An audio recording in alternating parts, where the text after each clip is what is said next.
Welcome back, everyone. Today, we're diving into a fascinating topic that can truly transform your life: Atomic Habits by James Clear. Now, I know what you might be thinking. Ugh, not another self-help book. But trust me, this one is different. It's all about the power of small changes leading to massive results over time.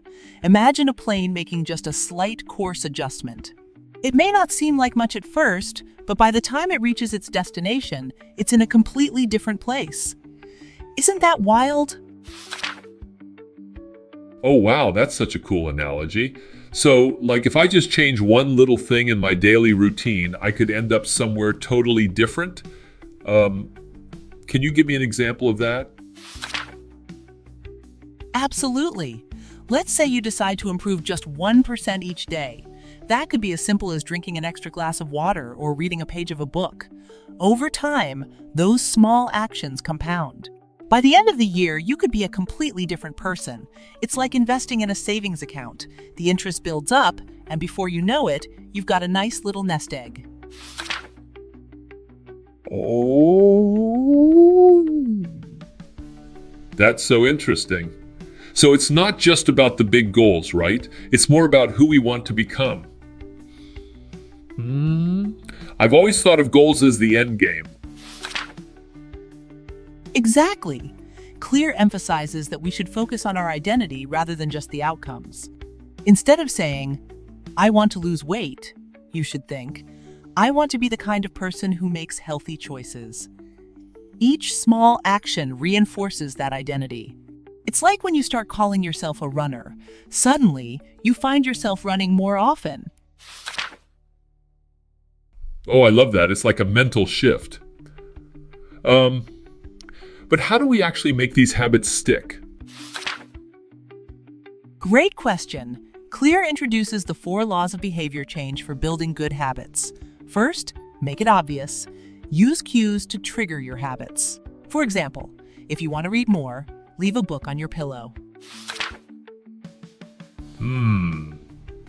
That's smart. So it's like setting up your environment for success? Exactly. The second law is to make it attractive. Pair something you enjoy with a necessary task. If you love listening to podcasts, only allow yourself to listen while you're exercising. Oh, that's genius. I could totally see myself doing that. What's the third law? The third law is to make it easy. Reduce friction to make habits easier to adopt. If you want to eat healthier, prep your meals in advance so they're ready to go. Wow, that sounds so practical. And the last one? The last law is to make it satisfying. Create immediate rewards to reinforce your habits. If you complete a workout, treat yourself to a nice smoothie afterward. Oh, I love smoothies. But what if I want to break a bad habit? Great follow-up. To break bad habits, you invert those laws. First, make it invisible or remove triggers from your environment. If you want to stop snacking on junk food, don't keep it in the house. That makes sense. So, like if I want to stop scrolling on my phone at night, I should just put it in another room? Exactly. The second law is to make it unattractive. Reframe your perception of the habit. Instead of thinking, "I'll just have one more episode," think about how it affects your sleep. Oh, that's a good point. I never thought of it that way. What's the third and fourth laws? The third law is to make it difficult. Add barriers to discourage the habit. For example, if you want to stop binge watching, you could uninstall the streaming apps from your phone. And the fourth law is to make it unsatisfying. Use accountability to deter bad habits.